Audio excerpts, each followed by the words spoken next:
Bienvenue, madame, mademoiselle, monsieur, au Vidéorandia du samedi soir.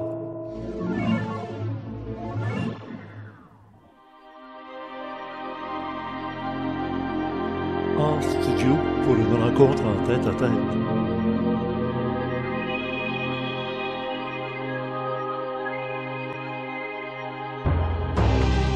Le paradoxe de réussir aux échecs. Aller au paradis sur un train d'enfer. Nous étions en première samedi le 17 juin 2023 pour le Vidéorandia numéro 25.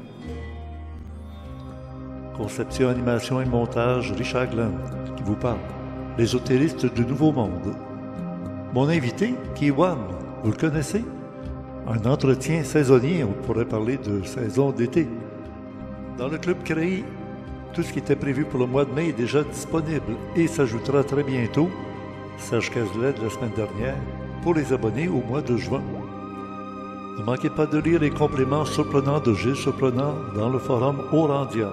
La musique, Daniel Morancy à moranciel.bandcamp.com. Soutien technique, Emmanuel Stéphane, Jeannot et Donald. Recherchiste Louis Ferland à la régie Spirale. Le concepteur du site du club créé, monsieur François Deschamps, webmaître.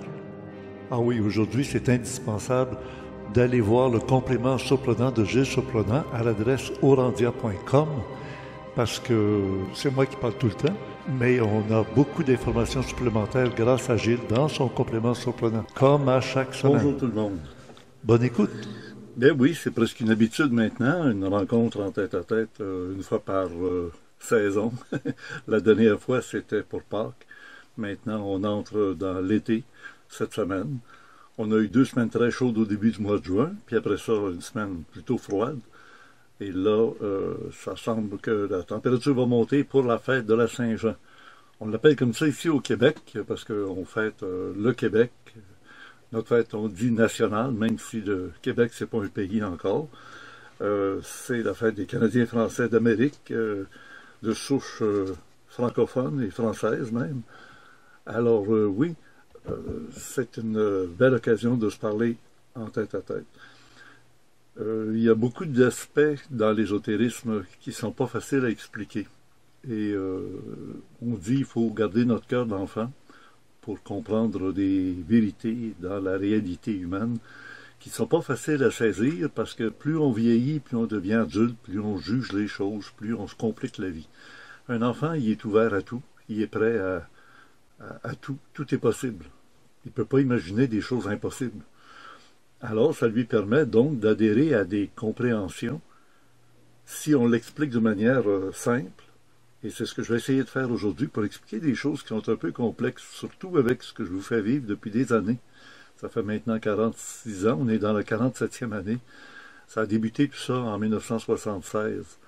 Et je sais qu'à travers les années, on écoute l'ésotérisme expérimental de Richard Glenn avec un certain scepticisme, avec raison. Quand on dit il ne faut pas tout gober, il ne faut pas tout prendre pour du cash, c'est vrai. Mais aussi, il faut essayer de saisir la démarche de quelqu'un qui a quelque chose à transmettre. Tout le monde a quelque chose à transmettre, mais il y en a qui ont... moi, j'ai décidé de faire non pas seulement une émission de télévision, dans le temps c'était sur les câbles au Québec, mais c'est une mission quasiment, comme dirait l'autre, là c'est une mission. Parce que oui, les expériences personnelles que j'ai eues sont assez originales et ont été étayées par des preuves au cours de mon existence. Je vous ai fait partager une expérience que j'ai eue, sachant que le 24 février 2023, ben oui, Glenn, il reparle encore de ça, mais c'est parce que c'est fondamental. Quand je regarde des gens qui ont étudié les prophéties et tout ça, ils se disent, écoute, c'est bien beau les gens qui analysent Nostradamus, mais c'est toujours des analyses faites après, puis on dit, ah, c'est ça qu'il voulait dire. Mais quand un gars vous dit 10 ans, 15 ans, 20 ans d'avance, le 24 février 2023, ben là, il faut se dire, écoute, là, il se met les pieds dans les plats parce qu'il ne se passe rien. Ça va être clair, c'est une date précise. Nostradamus avait fait une date dans toutes ses prophéties. L'an 1999, 7 mois, du ciel viendra un grand roi des frayeurs. Bon, alors c'était l'an 1999, ça voulait dire 1999, 7 mois, C'était le mois de juillet 1999. Est-ce qu'il s'est passé quelque chose? Est-ce qu'il s'est passé quelque chose le 24 février 2023? Ben oui, il s'est passé quelque chose d'important. Mais ce qui s'est passé, c'est ce qui ne s'est pas passé. Et c'est ça qui est important. Parce que le 24 février 2022, avec Poutine, qui rentrait en Ukraine avec les chars d'assaut et tout, le 24 février 2022, pas le 23 ou le 22, le 24, exactement la date que j'avais donnée des années d'avance. Et ça, on peut les retrouver dans les vidéos Randia. Notre ami Panthère, qui écrit régulièrement sur le forum Orandia, a retracé les moments où j'ai parlé de cette fameuse date qui était marquée et qui est toujours marquée. On va essayer d'expliquer aujourd'hui, justement, en me servant de contes ou d'histoires, si vous aimez mieux. D'autres diraient de métaphores. Bon, ça fait plus intellectuel. Mais c'est pour essayer de saisir qu'est-ce que c'est qui se passe dans la démarche ésotérique. Sur qui peut-on se fier? Ben, premièrement, on doit d'abord toujours se fier à notre intuition personnelle. Ce qu'on a comme ressenti très personnel, c'est l'essentiel. Et ça, en général, si vous êtes à l'écoute, on dira de la petite voix intérieure, de l'intuition. Si vous avez dans les sens interoceptifs une perception de la vérité, quelqu'un qui vous ment, vous le sentez tout de suite. Ça, c'est des sens interoceptifs, comme le sens du danger. Il y a des gens, ils vont dire « Oh, je suis pas bien ici, il y a quelque chose, là, j'aime pas ça. » Pourquoi? Je le sais pas, mais j'aime pas ça, je sens quelque chose. Des gens qui ont des ressentis comme ça, c'est précieux. Gardez ça pour vous, parce que si vous en parlez trop, il y a des gens qui vont dire vous êtes un illuminé, vous avez des feelings étranges, vous avez des communications, tu sais, je veux dire, les petites religieuses qui rentraient dans des couvents pour se marier avec Jésus, ils recevaient une bague, une alliance avec au doigt, comme si elles étaient mariées, mais avec Jésus. Mais si un jour elles disaient qu'elles avaient eu une visite dans la chambre de Jésus, ou de Michel Archange, ou bien donc d'un saint, ou de la Vierge Marie, on avait tendance à vouloir les enfermer ailleurs, parce que c'est pourtant pour ça qu'ils étaient là. Ils faisaient des prières, ils faisaient des jeûnes, ils se concentraient. Alors, dans notre monde d'aujourd'hui, on n'a plus le temps de penser. C'est instantané, c'est vite, c'est consommation très rapide. Alors, oui, vous voyez un jeu d'échecs en avant de moi, on va en parler du jeu d'échecs. Parce qu'il y a une chanson qui a été écrite, et Chris de Bird est allé en faire une histoire très très claire. C'est dans un train que ça se passe. Et vous le voyez sur le poster de l'émission d'aujourd'hui. C'est ça, all aboard, all à l'abordage, tout le monde à l'abordage, tout le monde à bord, tous à bord. S'abord pour s'aborder aussi. Alors, quand on s'aborde un bateau, ça veut dire qu'on tire le bouchon dans le fond, puis il va caler lui-même. On se cale soi-même, on se saborde.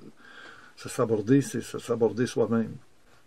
Alors, est-ce qu'on est en train de saborder la planète Terre, nous-mêmes les humains? Ou y aurait-il pas une intervention qui vient d'extérieur, qui n'aime pas l'humanité, parce qu'il déteste l'être humain, son rôle, son statut, ses aptitudes et ses compétences dans la création de l'univers? Il y a des extraterrestres qui nous visitent et qui ont, depuis que je suis tout petit, je m'intéresse à l'ufologie pour des raisons que je suis tombé dans la potion magique très jeune, mais j'ai eu affaire à des gens qui n'ont rien à vendre, qui n'ont pas écrit de livre, qui ont raconté leurs témoignages pour mon émission ou en privé, qui disaient moi je ne veux pas être vu à la télévision, puis ça. Mais au début, les gens étaient plus ouverts à parler de ça parce que c'était une expérience qu'il fallait expliquer, qu'il fallait montrer, qu'il fallait dire. Mais sans se montrer eux-mêmes. Donc, ce n'était pas des égo-trips, là. Eh bien, il y en a plusieurs qui m'ont rapporté que des extraterrestres étaient très tristes pour l'humanité qui s'engageait dans une très, très mauvaise voie d'autodestruction. En particulier à cause de l'usage de l'atome qu'on n'est pas capable de gérer encore parce qu'on n'en connaît pas les aboutissants. On ne sait pas où ça va nous mener. On sait où on ne veut pas aller, mais on y va. Fait que, il serait temps qu'il y ait quelqu'un quelque part. On parle, d'après la Gnosticose, après le chaos, ça va être le retour à la monarchie. C'est-à-dire un grand monarque qui prendrait le contrôle de toute la planète Terre. Mais ce n'est pas le mouvement mondialiste qu'on connaît présentement.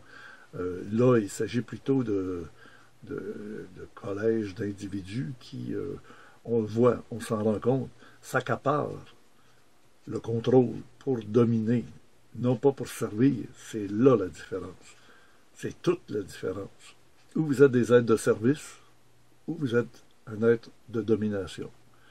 C'est pour contrôler l'autre, soit par l'argent, par la peur. Hein. En général, on dit ça, comme dans Star Wars, la guerre des étoiles. C'est par la peur que vous dominerez dans vos territoires les gouverneurs de chaque région. Tu sais. On le sait, la peur fait marcher beaucoup de monde. Quand tu as peur de mourir, on te dit, va te prendre telle potion magique, puis ça va être pour te protéger, puis finalement, tu t'aperçois que ça ne protège pas plus que les autres, puis ça règle rien, ou presque. Alors, il y a des choses qu'on va se parler. Un jour, j'espère recevoir l'auteur de ce livre. Hein? Ben oui, déjà vu. Déjà vu, écrit par, ben oui, vous l'avez bien lu, Paul Piché.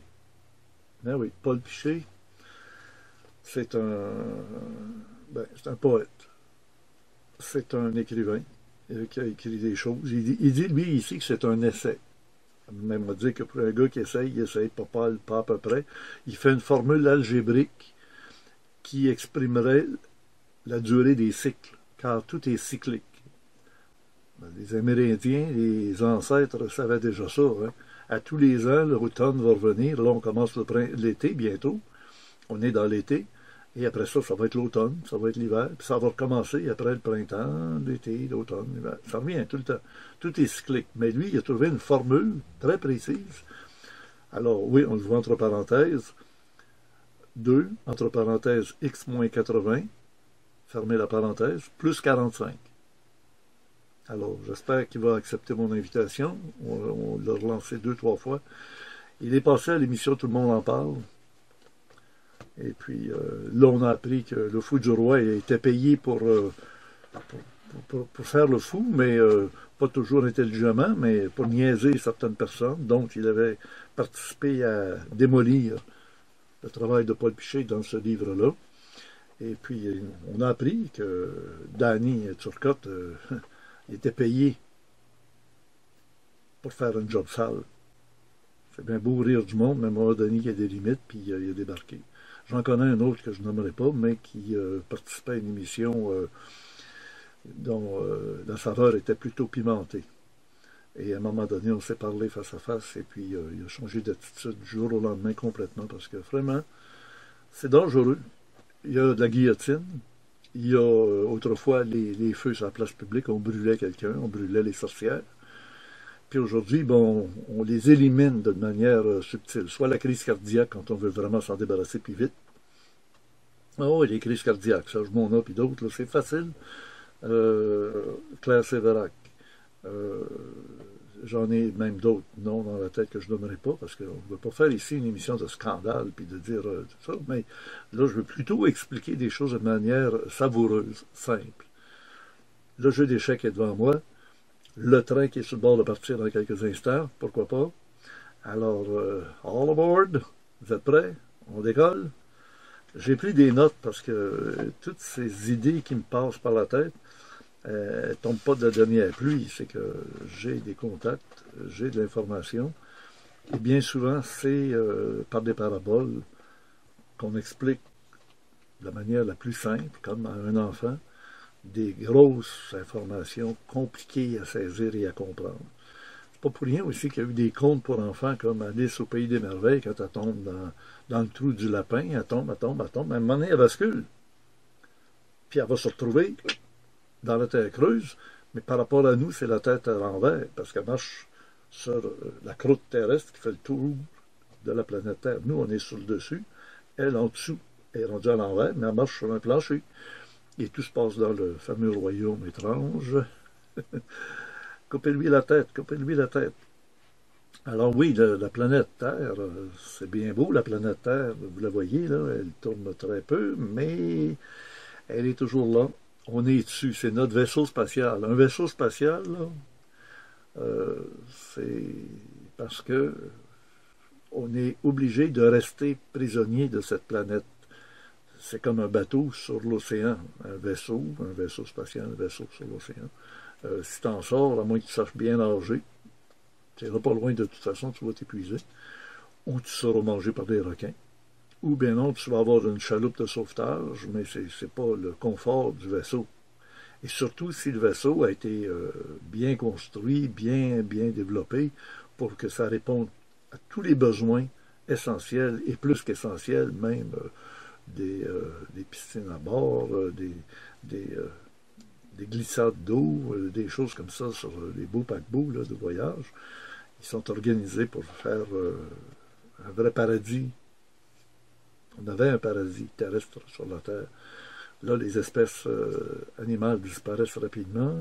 On pollue l'air, on pollue les semences. On voit que les abeilles disparaissent. Einstein avait dit le jour où les abeilles disparaîtront, très peu de temps après, l'humain va disparaître. Parce que c'est les abeilles qui pollinisent les fleurs, qui produisent les fruits et les légumes. Plus d'abeilles, plus de végétaux. Puis si on mange plus de végétaux, ben les animaux qui se nourrissent de végétaux, ils vont faire pitié, vont disparaître, et l'être humain pas longtemps après, même avant. Les autres savent plus s'adapter que l'être humain, je pense.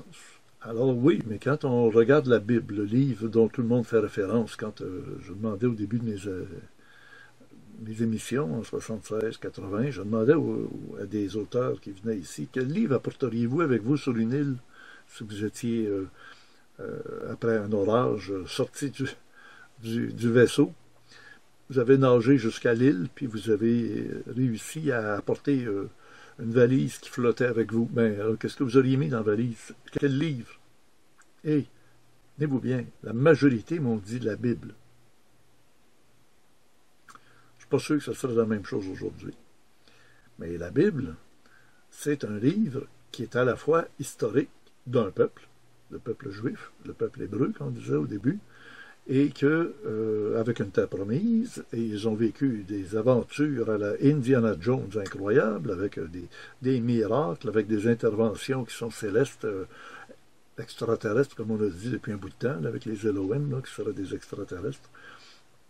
Et on se rend compte que, comme dirait Paul Piché, tout est cyclique. Quand c'est fini, ça recommence. Alors, c'est sur la table d'émeraude, ça commence comme ça le dit. Tout est vibration. L'univers est un. Il nous dit tout naît, croît, se développe, puis dégénère et meurt. Et renaît, croît, se développe, etc., etc. Vous comprenez? Les cycles. Bon. Et quand on dit tout est vibration, je faisais le signe avec la main.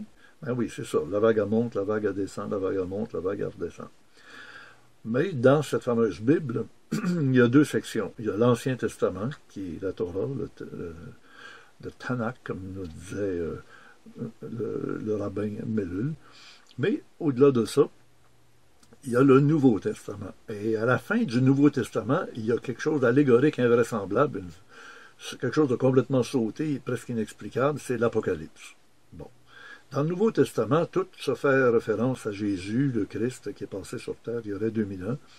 Et c'était un initié qui était né en terre de Canaan, en Palestine, et tout d'un coup, whoop, il se sauve en Égypte. Alors, il est toute sa petite enfance en Égypte, et on nous dit qu'il a participé à des initiations égyptiennes, anciennes. D'ailleurs, quand on dit Israël, Isis, c'est un des dieux égyptiens, Ra aussi, El, c'est l'expression pour dire El, Elohim, El, Gabriel, Raphaël, Emmanuel. Quand ça finit par El, ça veut dire de l'espace de Dieu. Alors, on comprend. Bon, alors, il y a comme... Puis ça, on ne peut pas en sortir. Il y a de la lumière, il y a des ténèbres. Il y a du chaud, il y a du froid. Il y a de la nuance entre les deux, comme on disait la semaine dernière avec Serge Cazelet, et il insistait beaucoup sur la nuance. C'est-à-dire que si c'est chaud, trop froid, c'est pas bon. Ce qu'il faut, c'est être dans la zone de nuance, tempérée.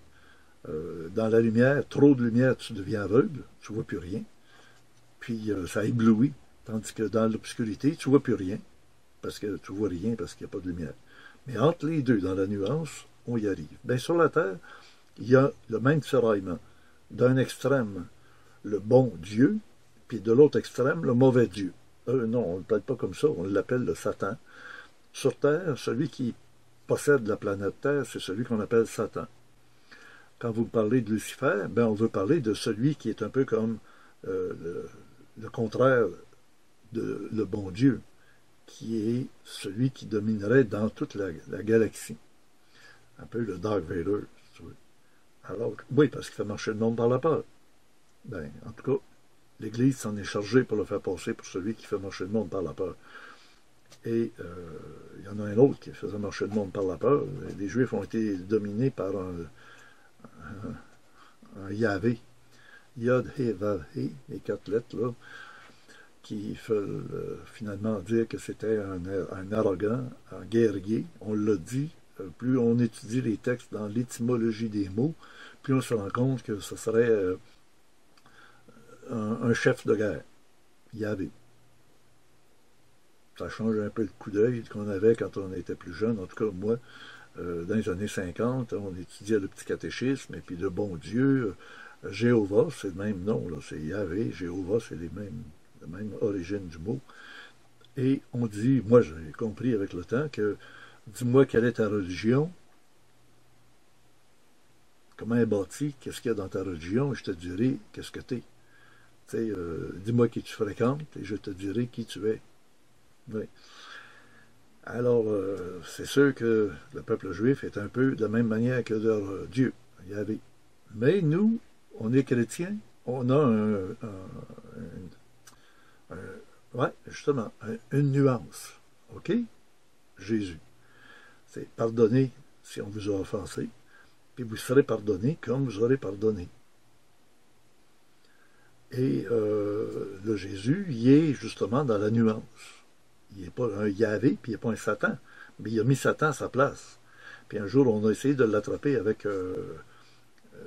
qu'est-ce que tu penses, toi, de l'argent, la monnaie? Il dit, montre-moi donc une pièce de monnaie. On lui montre une pièce de monnaie, il y avait détampé dessus le visage de César. Ben, il dit, regardez, c'est à lui, il a sa face dessus, c'est clair, donnez-y, donnez à César ce qui est à César, mais à Dieu ce qui est à Dieu. Et il ne rejette ni un ni l'autre. Il dit bien, donnez ce qui appartient à la matière, puis ce qui appartient à l'esprit. Mais servez-vous des deux. L'être humain est au milieu de ce qu'on appelle des religions, c'est relier la matière avec l'esprit. Et d'autant plus que le mot César, c'est exactement les mêmes lettres que sacré. Si vous prenez S-A-C-R-E, accent aigu, C-E-S-A-R, même lettre. Alors d'un côté, on s'en va où avec ça? On s'en va où avec ça? On s'en va en train. Quand on est venu sur Terre, on a décidé de prendre un billet pour aller à bord d'un train. On a choisi la gare par où on partait, le pays dans lequel on est allé s'incarner. On a choisi l'heure qu'on voulait prendre un train, donc l'année, à quel endroit puis à quel moment on veut s'incarner le plus possible. Pourquoi on a choisi ce moment-là? Ben pour des raisons qui seraient très très longues à élaborer, mais on comprend là que je ne vais pas aller dans les détails. On pourrait y aller, on ferait un séminaire de 10 jours pour être capable de faire le tour de tout ça. Ben, en s'en parlant un peu régulièrement, vous allez saisir la démarche de Richard Glenn. C'est pas faire du spectaculaire, c'est pas du tout, on m'a invité à participer à des émissions officielles à Radio-Canada ou à Télé-Québec ou à Télémétropole dans le temps, mais on me disait, tu parleras pas de ça, tu parleras pas de ça. Bon, ben, finalement, je disais, ce dont faire, j'aime mieux ma liberté d'expression que de me faire dire, tu toucheras pas à ce sujet-là, tu ne recevras pas André Moreau, tu vas voir. On va s'arranger. André Moreau, pour ceux qui ne le sauraient pas, c'est un grand philosophe québécois. Il disait toujours, on reçoit, on garde en soi l'information qu'on reçoit, toujours selon la forme du récipient, du contenant. En voulant dire, tout ce qu'on reçoit comme information, toi, puis ton voisin, ta femme, ton mari, les autres, les amis, la même information n'est pas digérée de la même manière. Chacun digère sa nourriture spirituelle, intellectuelle ou même biologique, matérielle qu'on mange, à son système digestif, à sa façon d'être. Alors, tout est reçu selon la forme du récipient, qu'il nous disait André Moreau, ça, cher André. J'y pense souvent. Il a atteint un âge où il ne voyage plus comme avant, mais il a gardé toute sa tête. Alors, il faut comprendre que Jésus, un jour, a été attiré par Satan, alors qu'il jeûnait, qu'il méditait, qu'il se préparait à aller dans une vie publique.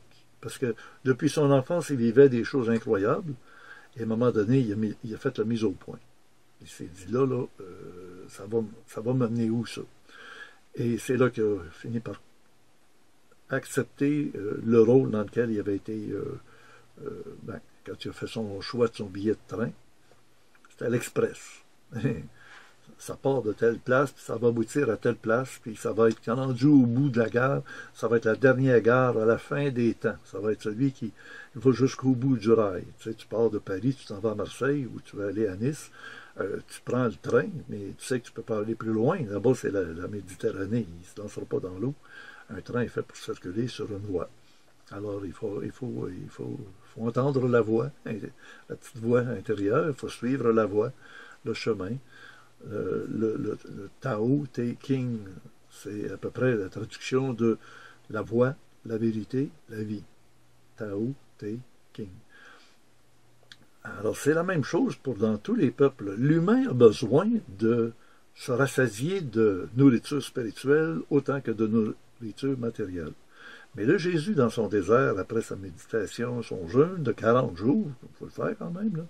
Quand on a dit le désert, ça sous-entend qu'il n'y avait pas beaucoup d'eau, hein? Alors, il bougeait le moins possible pour ne pas dépenser de... Et il devait avoir quand même un oasis pour se sustenter en eau, sans ça, il mourrait. Plus c'est subtil, moins on peut s'en passer longtemps. Manger de la viande, on peut s'en passer fameusement plus longtemps que manger des fruits, des légumes. Et plus ça devient subtil, on ne peut pas se passer d'eau très longtemps, mais on peut se passer plus longtemps de végétaux. D'ailleurs, dans les végétaux, il y a beaucoup d'eau. Mais encore plus subtil que de l'eau, qu'on peut se passer à peu près pas longtemps, vraiment pas longtemps, c'est qu'on va absorber, qu'on va avaler. Plus subtil que de l'eau, de l'air. Ah, ben oui. Alors là, on saisit pourquoi on s'en va vers le plus subtil. Plus subtil que de l'air, l'éther. L'éther, E-T-H-E-R. Pas de l'éther qu'on fume puis qu'on tombe endormi. Là. Non, non, c'est l'éther dans le sens alchimique du terme. On en reparlera à un moment donné parce qu'il y a des développements dans ce domaine-là, beaucoup sur le plan de la science actuellement. Il y a des scientifiques qui commencent à réaliser que c'était pas fou cette histoire de l'éther. Et que ça a sa place dans notre univers où on a de l'énergie sombre et de la matière noire. On dit que 80-90%, c'est pas palpable, c'est pas matériel, et pourtant ça fait partie de la réalité de notre univers. Univers. Bon. Alors le Satan. Et le Satan l'a tenté une fois, 2 fois, 3 fois, c'est jamais 203. Il l'a amené à la 3e fois sur le temple de Jérusalem, puis il lui a montré, regarde à l'horizon, regarde autour de toi, le temple est en haut à Jérusalem, puis il voyait très très très loin. Ben, il dit, tous les royaumes que tu vois à perte de vue de ta vue, tu vas devenir le maître de ces lieux si tu me rends hommage, si tu me salues, si tu me remercies, si tu me rends hommage. Tu sais, c'est grâce à Satan si tu domineras sur toutes les nations. Hey, ça ne faisait pas l'affaire de Jésus, mais pas en tout d'être au service. Tu sais, vois-tu? L'autre, il demande qu'on lui rende hommage. L'autre, il est de domination. Un être un vrai, un évolué. C'est pas en dominant l'autre. Il peut le dominer, ça se peut que ça se fasse, ça soit naturel.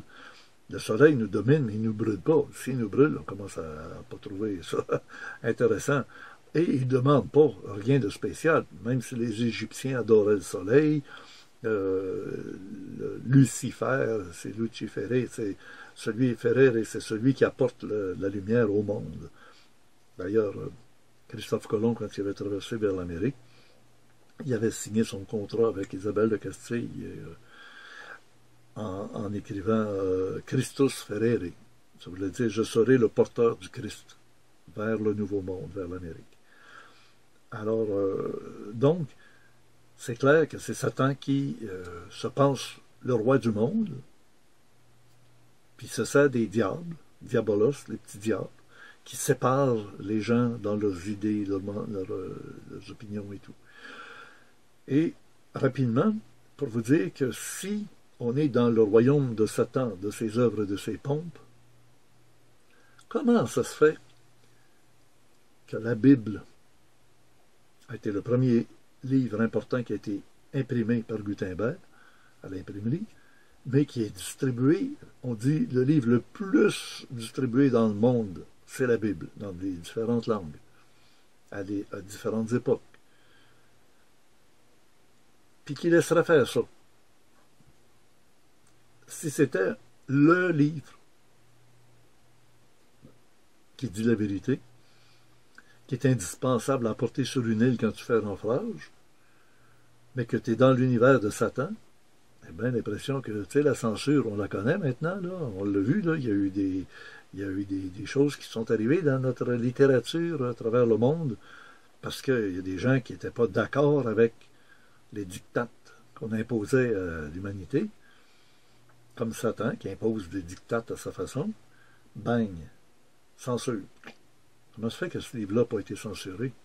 Ah oui, mais c'est des forces divines qui l'imposent pareil. Oui, mais quand tu commences à le regarder intelligemment, tu te rends compte qu'il y a comme des incohérences, il y a des inexactitudes, il y a même des non-sens, il y a même des choses non historiques, absolument pas, puis on les fait passer pour des vérités. Parce que ça fait l'affaire de certains pouvoirs. Alors, j'ai mon plan de match. Alors, je m'y refais pour ne pas manquer d'idées principales à dire. On va même jusqu'à jurer sur la Bible. Hein, quand on dit, maintenant on est moins porté, on peut jurer sur notre honneur. Tu sais, c'est intègre. C'est mieux d'être intègre que d'être crédible. La crédibilité, on va laisser ça à la Bible, il faut y croire, mais l'intégrité, ben c'est là où il n'y a pas de contradiction avec ce que c'est que tu dis, qu'est-ce que tu fais. Tu sais, je veux dire, il y a des gourous qui disent, bon ben, faites ce que je dis, mais regardez ce qu'ils font avant. Puis là, ils vont vous dire, ah bon, oui, mais je suis un être évolué, mais je mange de la viande. T'arrêtes d'évoluer, oh, ouais, mais ça me prend un bon steak à toutes les semaines, puis tout ça de viande rouge. Ouais, ben, je suis pas si sûr que ça. Mais par contre, il y a des végétariens ou végétaliens, ils ne sont pas plus évolués non plus. C'est pas un signe d'évolution. Il y en a qui vont, pour avoir de l'air d'eux, qui vont se forcer à faire quelque chose qui est contre leur nature propre. Parce que si ton organisme a besoin de viande, il en a besoin. Tu sais, je veux dire, je regarde les régimes de nutrition, des sattva, kapha, pitta, les régimes sont différents, mais ça revient toujours au même. Il y a des propriétés que chaque être humain a besoin de nourriture. On l'a vu la semaine dernière avec Serge Cazelet. Les iliques, les psychiques, les pneumatiques. Bon, ben, vous irez voir l'émission de la semaine dernière, le numéro 24, où on est au 25.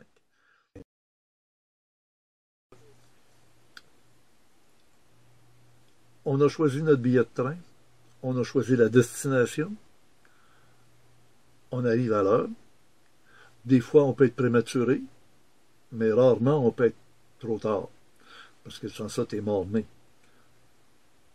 Mais, j'aurais dit, t'es né mort, ça ne se tient pas debout, là, mais t'es mort-né, ça se dit mieux. Et si t'es prématuré, ben, ça veut dire que t'arrives, tu rentres dans le train, mais il part pas tout de suite. Tu es arrivé 1h30 avant, mais le train est à la gare. C'est rare qu'ils ouvrent les portes d'avance, mais disons qu'ils te laissent rentrer dans le train, puis tu es là, puis tu attends. Quand ça va être l'heure, ça va être l'heure. Chacun son heure. On dit que c'est pas ton heure d'arriver, ou c'est pas ton heure de mourir. Mais quand c'est ton heure, c'est ton heure. Et là, il part. Alors le train part dans une direction, la voie. Et il va arriver à des aiguillages, des endroits où le train peut continuer en ligne droite, aller à droite ou aller à gauche. D'ailleurs, en politique, vous savez, hein, la droite puis la gauche, hein, ça se dit comme ça. Il ne peut pas aller en montant ou en descendant. C'est pas un avion. Un avion, ça sera autre chose. On en parlera une autre fois de l'allégorie de l'avion. Mais l'allégorie du train, c'est simple. C'est que tout le monde qui est à bord d'un train est séparé par classe. Comme dans un avion, mais tu peux pas te séparer. Tandis que là, dans le train, il y a des wagons qui vont, eux autres, changer pour s'en aller vers la gauche ou d'autres vers la droite. On va dire vers l'ouest ou vers l'est. Les autres descendent vers le sud. Et à ce moment-là, tu as déjà choisi, on t'a mis dans le wagon qui va continuer la route vers le sud, alors qu'il y en a qui vont, tu vas les voir, tu peux parler au wagon cuisine, au wagon restaurant, tu parles avec des gens, puis tu t'aperçois que les autres, hey, il faut que je vous quitte, je me rends dans mon wagon, parce que son wagon va être décroché du train principal, puis il va s'en aller sur une voie d'à côté, qui va être rattrapé par un autre train, une autre locomotive, qui va l'amener, lui, vers l'ouest, pendant que le train principal, lui, continue vers le sud. On suit. Alors, il arrive des gens qui, dans le courant de leur vie, déménagent. Ils disparaissent de notre vie. Ils s'en vont ailleurs, ils vivent autre chose, on ne sait pas où ils sont passés. Actuellement, là, il y a une disparition de monde. Pouvez-vous bien me dire où est-ce qu'ils sont passés? Tout le monde qui était là avant la pandémie ne sont pas tous morts de la pandémie, puis ils ne sont plus là. J'en reviens pas. Les entreprises qui disent on manque de personnel. On manque de personnel. Je peux bien croire qu'il y en a qui s'en vont à la retraite. Des baby boomers comme ça, là, ils étaient utiles, hein? Il y en a qui ridiculisent les baby boomers, ceux qui sont nés après la guerre, en 1946, 47, 48, jusqu'à 61, 62. Là. Ben oui, moi je fais partie de ça. Mais on est à garde. J'en ai 77, puis je suis encore opérationnel. Fait que il faut comprendre que chaque génération a son lot de passagers dans son wagon. Alors il y a un wagon pour les X, pour les Y, tu sais, les générations X, les générations. Bon. Alors c'est ça. On s'en va dans un monde qui pourrait troubler les élus eux-mêmes si c'était possible.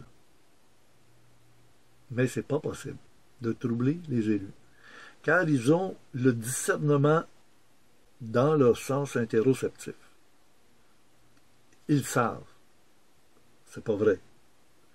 Va pas là, c'est dangereux. Je sens que le nord est par là-bas, le sud est donc par là, c'est sûr, c'est l'est, l'ouest. Il n'y a aucun doute. Ils ont le sens de l'orientation. C'est un des sens interoceptifs dont on parle déjà. Alors, la fameuse histoire dont je parlais au début, la terre est le royaume de Satan, de ses œuvres et de ses pompes, la Bible qui a été diffusée partout sur la terre, dans le royaume de Satan, qui n'a pas fait de censure, c'est bien parce que ça faisait son affaire ce qui était dedans. Ouais. Alors,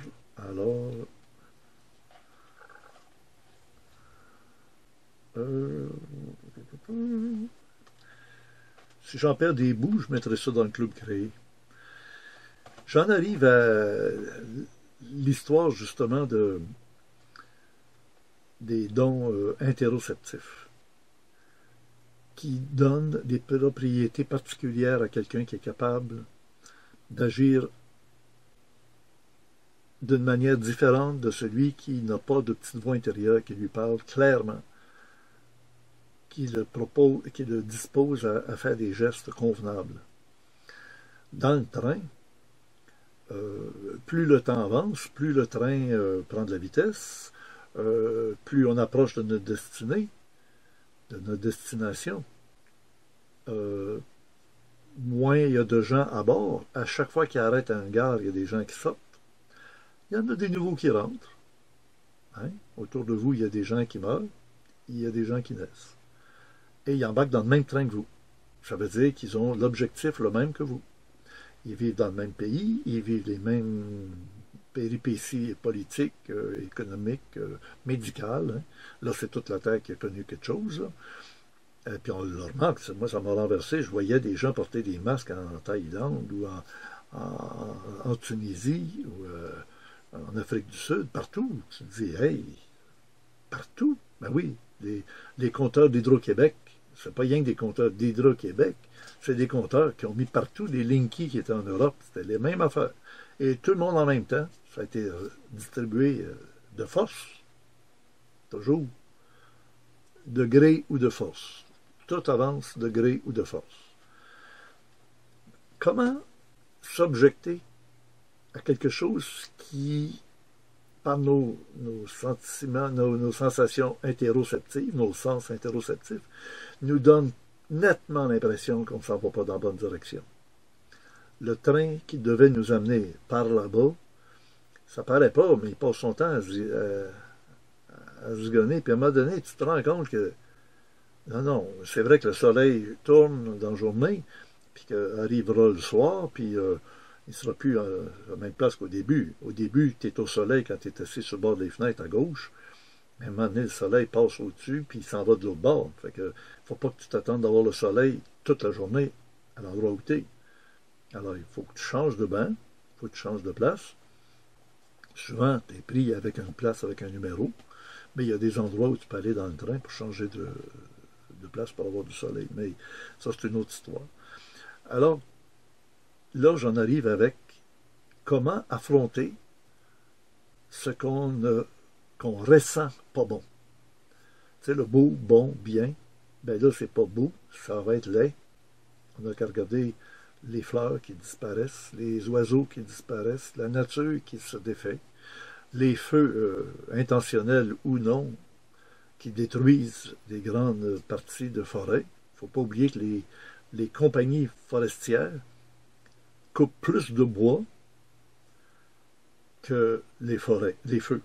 Les feux de forêt qu'on a eus au Québec qui sont incroyablement les pires qu'on a jamais eus cette année, là, pour les gens d'Europe qui ne le savent pas, mais au Québec, là, ça a été un autre tour. Vous autres, vous l'avez connu très très souvent, là, les feux, surtout dans le sud de la France, puis au nord de l'Espagne, puis partout, il y avait des feux de forêt épouvantables. Ben oui, ben là, ça a été notre tour cette année, parce que c'est organisé pour que tout le monde y passe. Hein. L'Australie, il y a du goûter aussi. Bon. Mais pire que les feux de forêt, c'est les exploitations forestières qui viennent couper des arbres. Quand il y a un feu de forêt, ça fait éclater les coquilles, les cocottes, des arbres à cocottes, là, les pins, les épinettes, puis tout ça. La chaleur, pouf, pouf, pouf, pouf, pouf, fait que ça va se remultiplier, puis ça va repousser. Ça régénère la forêt. Quand une compagnie forestière arrive avec des gros mécanismes, des gros instruments, des gros véhicules qui pèsent des tonnes, qui écrasent la terre, qui compactent la terre, qui la rend infertile et qui coupent les arbres. Les cocottes n'ont pas le temps d'éclater. Ils se font couper, ils se font jeter n'importe comment. On laisse les petites branches. C'est exactement ce qu'il ne faut pas. Puis à partir de là, on envoie... Et puis on fait des coupes à blanc. Il y a au moins dans les années 60, puis il avait commencé à exiger qu'il y ait des zones où c'est coupé, mais on en laisse à des places. Allez voir. Puis, tu sais, la reforestation en replantant des plantes, ça ne marche pas comme on pense. Ah non. On est en train de faire du lait. Beau, lait. Bon, ben c'est le contraire, c'est méchant. Le contraire d'un bon, c'est un méchant. Puis bien, ben c'est mal. Quand on a ce sentiment qu'on s'en va dans du lait, méchant, mal, des fois, il y en a que ça leur prend beaucoup, beaucoup, beaucoup de preuves, puis que ça soit à un moment donné où ça les touche personnellement. Ben là, ouais, ben là, il est trop tard. Parce que quand c'était le temps de te manifester, puis de manifester ton désaccord, t'étais pas là. T'étais pas là, mais là, t'es là, trop tard. Fait qu'arrive le moment où les gens vivent chacun pour soi, puis c'est ça qu'ils veulent. C'est ça qu'ils veulent. Les diabolos, les diables, séparent toutes les familles. C'est bien beau, oui, mais il y a deux pères maintenant, ou il y a deux mères, puis ça fait plus de cadeaux à Noël, puis à sa fête, puis tout ça. Ouais, ça dure un temps, une journée, puis c'est pas le bonheur, ça. D'ailleurs, tu perds ton équilibre ou ta sécurité, ou la présence, etc. Puis la connaissance parfaite, tu l'as élevé depuis qu'il est petit, tu sais comment est-ce qu'il pense, comment est-ce qu'il... Et sa vie, tu vas être capable d'être là. C'est ça, les bons parents. Quand tu as changé 3, 4 fois de parents durant ta vie, tu te demandes un peu où ça va te mener, puis où ça va mener la génération suivante. Hein. C'est comme la déforestation. C'est arracher, déraciner, etc. Alors, comment un enfant qui va jouer aux échecs, parce que je vous disais, Chris de Burgh a fait une chanson à bord d'un train, Satan est le Fils de Dieu, il l'appelle comme ça, il ne dit pas Jésus, il dit le Fils de Dieu était dans le même train. Et Satan qui se promène pour enjôler tout le monde, il finit par rencontrer, wow, hey, il dit, ah ouais donc, on va jouer un jeu qui se joue sans doute plus aux États-Unis qu'au Canada, ou en France, c'est le poker. Ah, il sort un jeu de cartes avec les jokers, puis tout le kit, puis là, ben, on va jouer au poker, et on va miser sur les âmes des passagers. C'est ce qui a plus de valeur que de l'or, l'âme. Tu sais, en anglais, c'est drôle parce qu'on dit gain. Un gain, c'est G-A-M-E. Gain.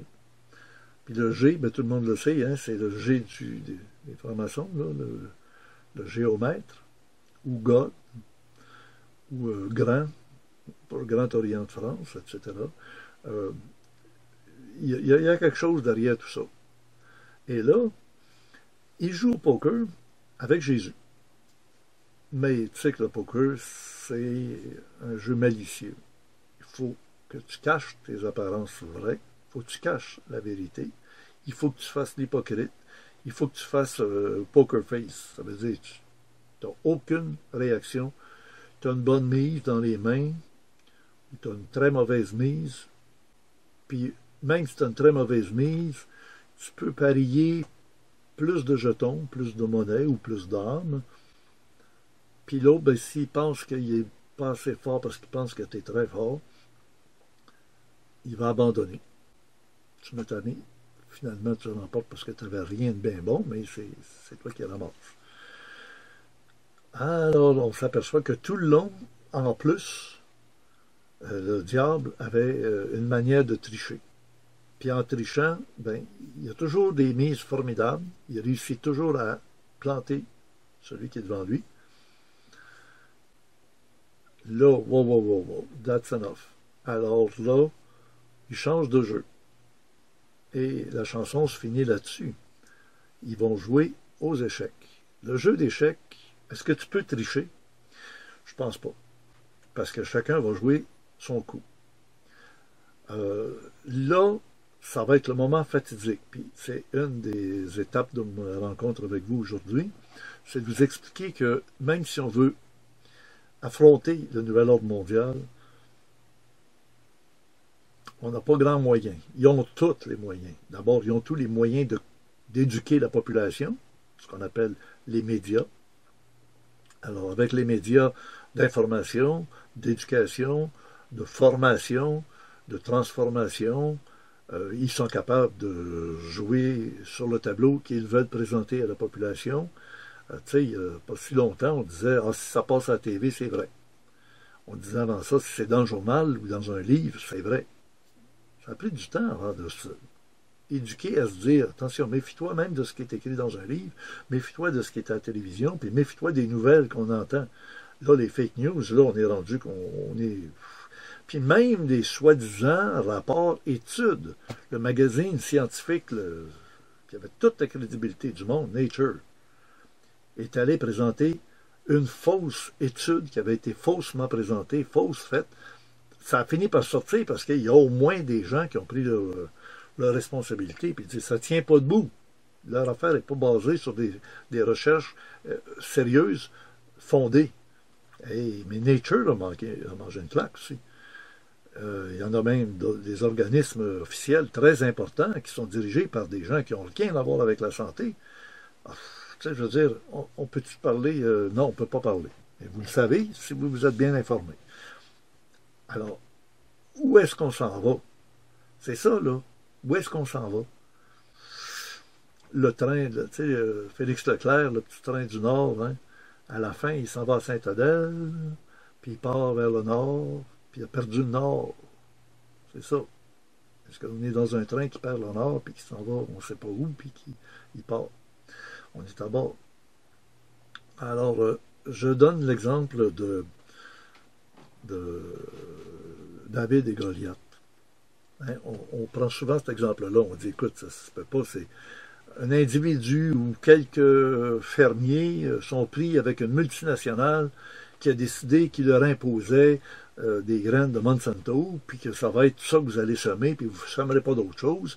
Puis si vous semez d'autres choses, mais que dans votre champ, il pousse des plantes qui viennent de votre voisin qui, lui, prend nos graines, et que c'est par le vent que nos graines sont sur ton terrain, et qui poussent sur ton terrain, puis tu n'as pas voulu, mais qui ont, avec le vent, transporté les graines dans ton terrain, et que ça pousse et que ça fait des blés d'Inde, du maïs, qui résistent au froid, qui résistent à certaines invasions de bébites, puis toi, tu veux être, on appelle ça bio. Ça veut dire comme si les autres maïs, c'était pas des bio. Tu sais. Non, non, c'est en plastique, mais tu les manges pareil. Ça goûte plus rien, ou ça goûte ce qu'ils veulent que ça goûte. Mais toi, tu étais dans le bio, nature, le vent vient polluer ta terre, et le cultivateur se fait attaquer par Monsanto. Hey, c'est David contre Goliath. Le gars, il n'a pas les moyens financiers que Monsanto a. Ah, c'est ça. Puis pour éviter que Monsanto ait des problèmes, il se fait acheter par la compagnie Bayer. Ah, compagnie Bayer, les aspirines Bayer. Alors Monsanto se lave des dossiers d'avant, parce qu'il n'existe plus. Puis le vieux habitant, là, il existe. Ses enfants qui devaient faire sa relève ne sont pas intéressés d'embarquer dans des batailles de cours, puis des dépenses de chevaux, puis des comportements et des attitudes qui sont méchantes, laides et mauvaises. C'est ça. Si tu veux être dans le beau, bon bien, tu ne peux pas être en même temps de l'autre bord. Comment faire? David a quand même battu Goliath, qui était un géant. Les géants qui étaient du bord des Philistins, une tribu, une peuplade qui était contre l'arrivée des Juifs. Là. Tu t'aperçois que le David, la fronde, puis c'est pas une fronde, un slingshot, c'est pas pareil. C'est une petite poche en cuir, avec une corde, puis une corde de l'autre côté, et tu tiens une des deux cordes, puis l'autre, tu tiens entre ton pouce et ton index, puis quand tu tournes la petite pochette qui est au bout de la corde, si la corde est très longue, là, juste assez pour pas qu'elle touche la terre, tu tournes, hey, ça va vite, là, ça tourne vite en tabarouette, là.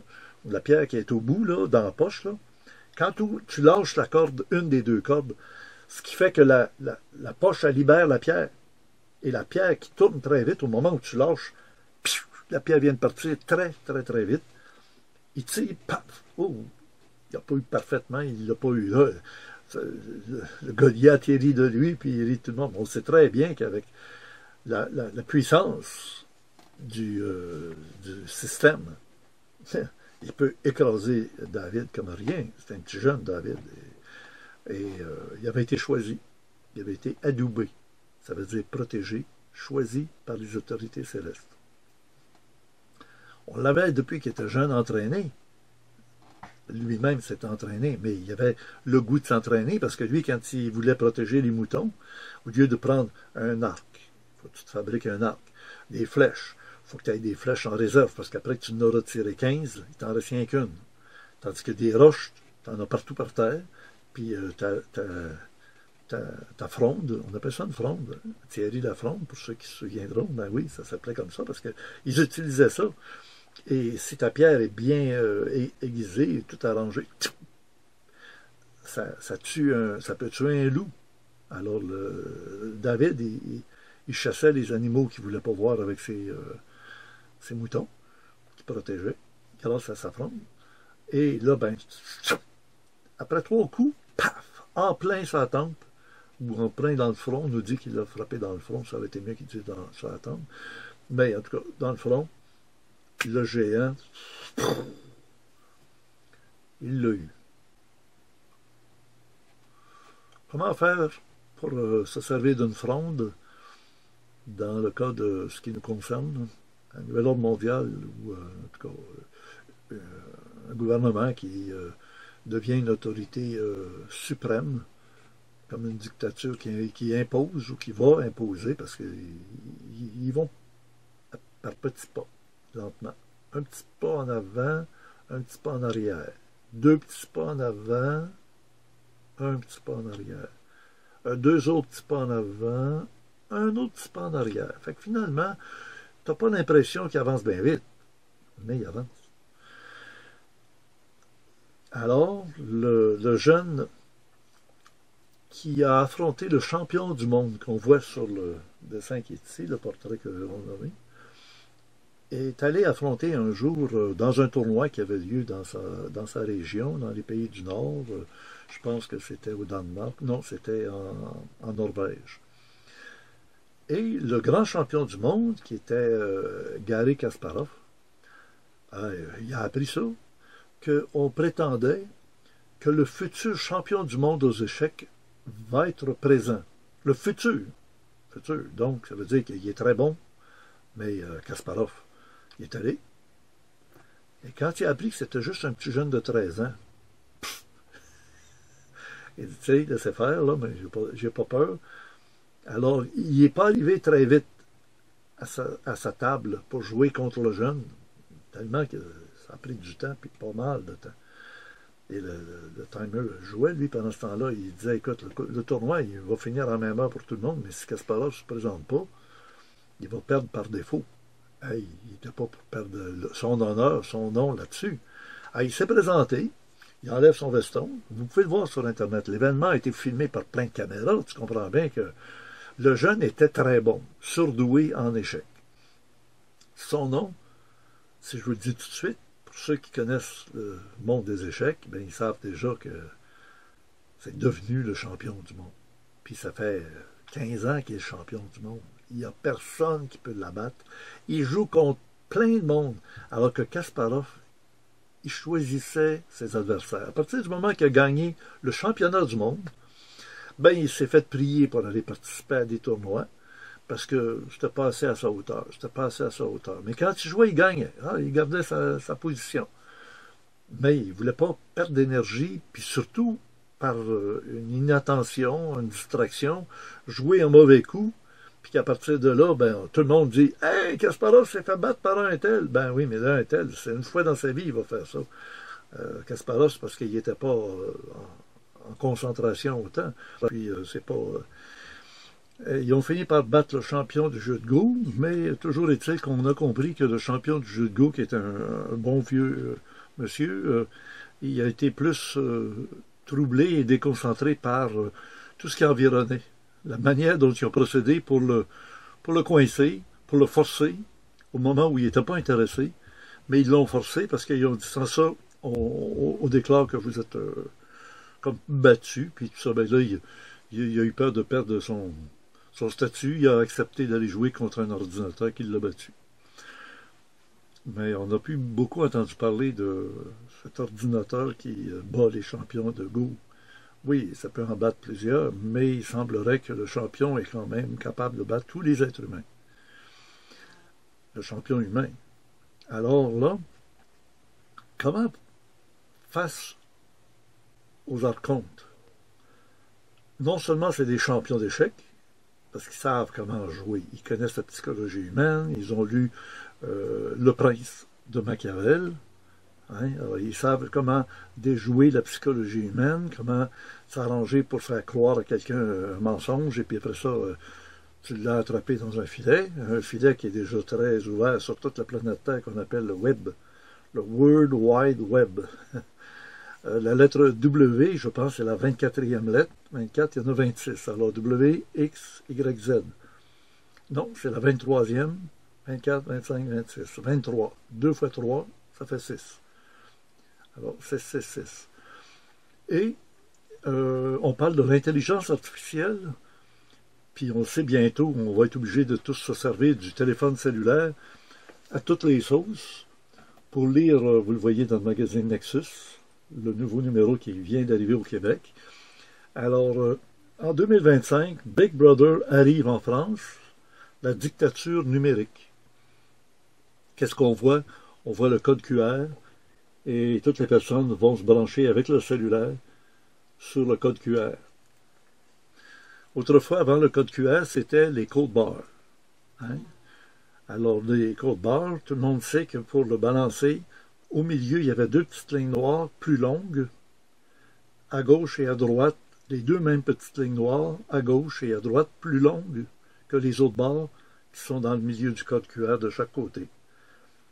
Et les deux petites lignes longues, plus longues, ça correspond au chiffre 6. Alors, 6 au milieu, 6 à chaque côté, ça fait 666. Et le code QR, vous allez me dire, il n'y a pas de rapport avec le 666. Ben oui, parce que pour le français, le francophone, on comprend que pour avoir une interprétation de tous les codes QR, ça prend quoi? Un cellulaire. Et sur le cellulaire, il y a un clavier. Alors, si vous voulez savoir où est 666, ben vous regardez sur votre clavier où est-ce qu'il y a le chiffre 6.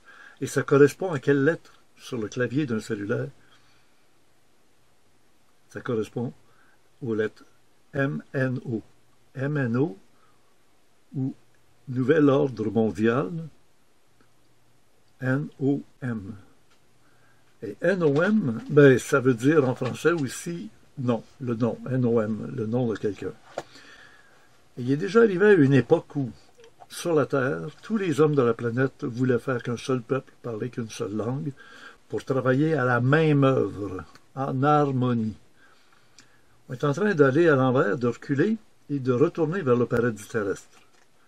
Et on va donc passer par la période avant d'arriver au paradis terrestre, à l'époque de la tour de Babel. Et la tour de Babel, c'est ce qui a entraîné la division dans les langues, et de sorte que les humains ne se comprennent plus les uns des autres.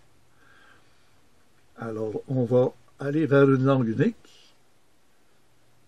on va travailler à la même œuvre, et on ne créera plus qu'un seul peuple, l'humanité.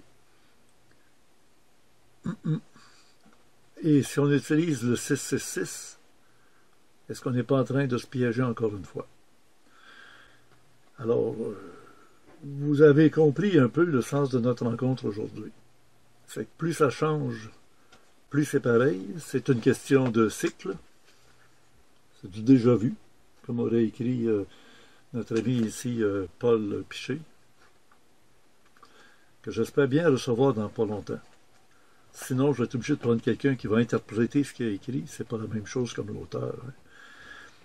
Et avec cette démarche qu'on fait aujourd'hui, vous avez saisi que l'idée, dans le fameux train, on y va à toute vitesse. Mais on ne sait pas trop s'il y a quelqu'un qui conduit en avant. Est-ce qu'il y a un chauffeur? On appelle ça un chauffeur de train, parce qu'autrefois, ça marchait avec du charbon. Puis il fallait chauffer l'engin, mettre du charbon pour faire bouillir l'eau, pour que l'eau fasse de la vapeur, puis c'était des trains à vapeur. À vapeur, il y a vapeur. Aujourd'hui, c'est plus la même chose, mais on les appelle encore des chauffeurs. Puis quand on veut conduire une automobile, on dit on va chauffer le chauffeur. C'est qui le chauffeur? Le chauffeur, celui qui met le pied sur l'accélérateur pour envoyer de la gasoline dans le moteur pour faire avec les bougies, des étincelles, puis mettre le feu. Alors, encore une fois, on chauffe. Des moteurs à explosion qu'on appelle, avec les autos électriques, on pourrait parler de chauffeurs, je sais pas. Alors, j'ai toujours pas donné la réponse. Comment on peut distinguer face à un nouvel ordre mondial qui utilise l'Internet, l'intelligence artificielle, comme le chat GPT et tout le reste, et plus encore. Mais celui qui joue aux échecs, à moins de tricher avec une oreillette qui reçoit une impulsion, ou quelqu'un qui lui parle carrément, de quelque part, qui lui a accès à un ordinateur pour lui dire Big Blue me dit que tu dois jouer, maintenant que tu as joué ça, il faut que tu joues le pion qui est ici, tu as le droit d'avancer de 2 cases. Ah ah. Alors, le jeune, il faut qu'il trouve une manière de réagir à ça. Alors, c'est toujours la même règle. Pièce touchée, pièce jouée quand elle est lâchée. Dès qu'elle est lâchée par les doigts, là, c'est fini, c'est joué, tu ne peux plus reculer. Bon. Il reste rien qu'une chose. Il n'a pas accès, lui, il ne peut pas tricher. Sauf que dans le monde de l'esprit, ils ont toujours le droit à l'équilibre. Quand d'un côté, on triche, de l'autre côté, on triche. Mais on ne triche pas de la même façon. C'est que on s'arrange pour que l'intuition passe. Et pour que l'intuition passe bien, ça prend quelqu'un qui est fine-tuné, qui est ajusté dans son tuning, dans sa syntonisation. Il ne peut pas subir d'interférence. Depuis sa naissance, son cristal biologique, son atome germe, est parfaitement parfait. Et à partir de ça, l'intuition rentre à 100 000 à l'heure, 100%. Et quand il joue, ça vous fait penser à quoi? Ben oui, au Jedi, avec l'entraînement Jedi, qui permet d'avoir une capacité parfaite de conscience, d'avoir tous les sens interoceptifs parfaitement développés, extéroceptifs aussi, la vue, l'odorat, le goûter, le toucher, etc. Et à partir de là, il va jouer de manière parfaite. C'est là la phrase. Et les élus ne seront pas troublés. Si c'était possible, on peut pas. C'est pas possible de troubler celui qui a un tuning parfait. Par contre, de l'autre côté, le joueur qui est devant le jeune qui est parfait, quand il joue, il a bien beau avoir eu une information dans son oreillette, il peut être troublé. Et il suffirait qu'il soit troublé 3 fois durant la partie pour qu'il perde. Contre un jeune bien branché, avec les bonnes intuitions, beaucoup de compétences, et quand l'autre joue, qu'est-ce qui peut le troubler? Ben, d'être tombé dans un des 7 péchés capitaux. Des fois, il y en a 2, 3, puis 4 péchés capitaux. Ils ont une vie désorganisée, et au bout de la ligne, ils ne se rendent pas compte que l'orgueil est en train de les manger. La gourmandise les dévore aussi. Puis une gourmandise, ça ne veut pas dire rien que de nourriture. Ça peut être la gourmandise de l'appât du gain, l'avarice, c'en est un autre. Alors, on saisit le côté très positif de ma rencontre aujourd'hui avec vous, c'est de faire comprendre que le plus simple, le plus humble, comme David qui était juste un berger dans un champ, son père l'avait même oublié quand le grand prêtre Samuel était venu en disant « Il faut que je trouve dans le peuple d'Israël celui qui va être le chef.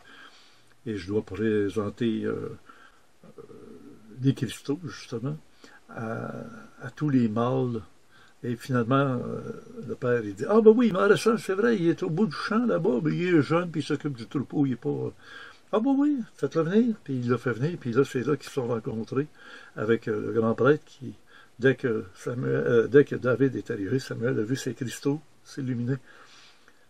C'était le signe que c'était lui qui était fine-tuné.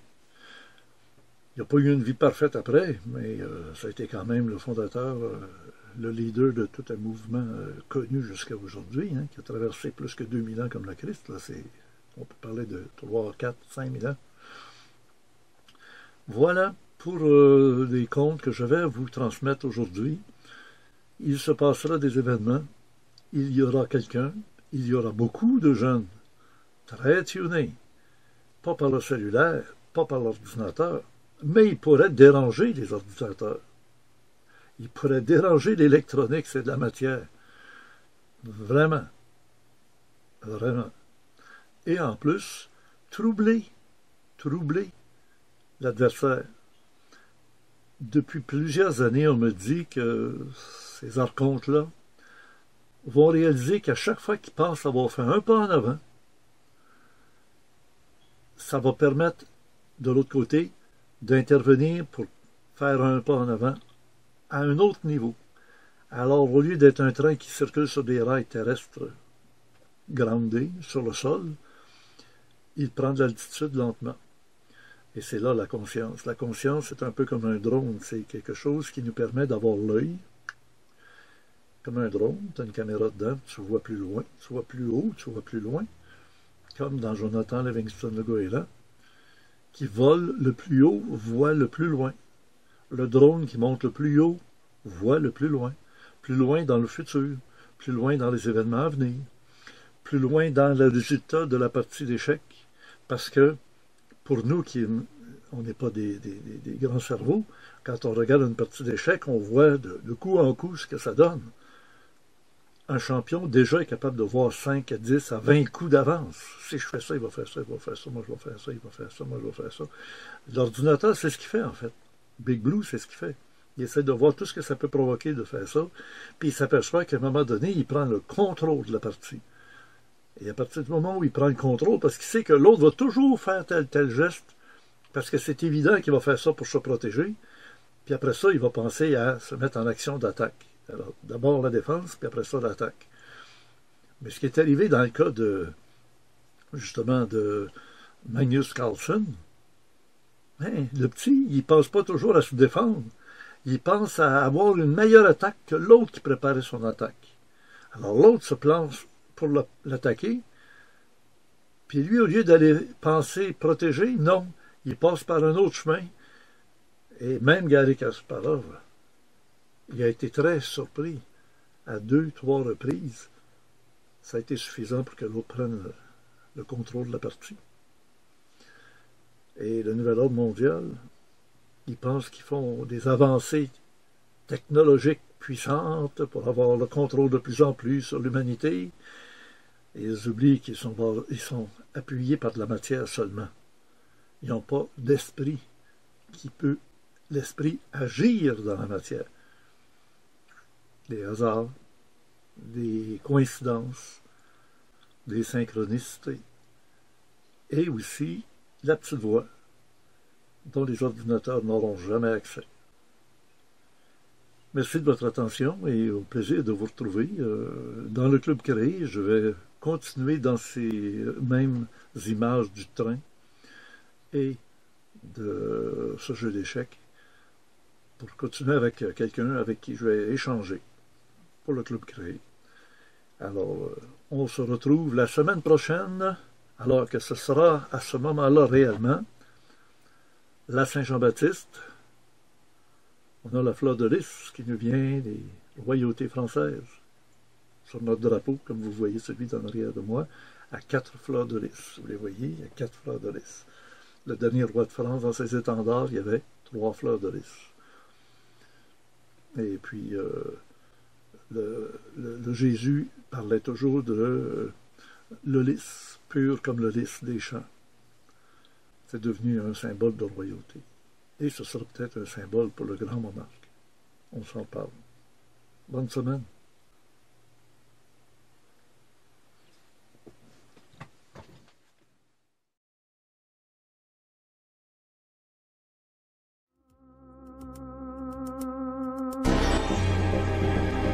Pour les abonnés du club créé du mois de juin 2023, nous retrouvons Serge Cazelet en supplément au Vidéolandia numéro 24.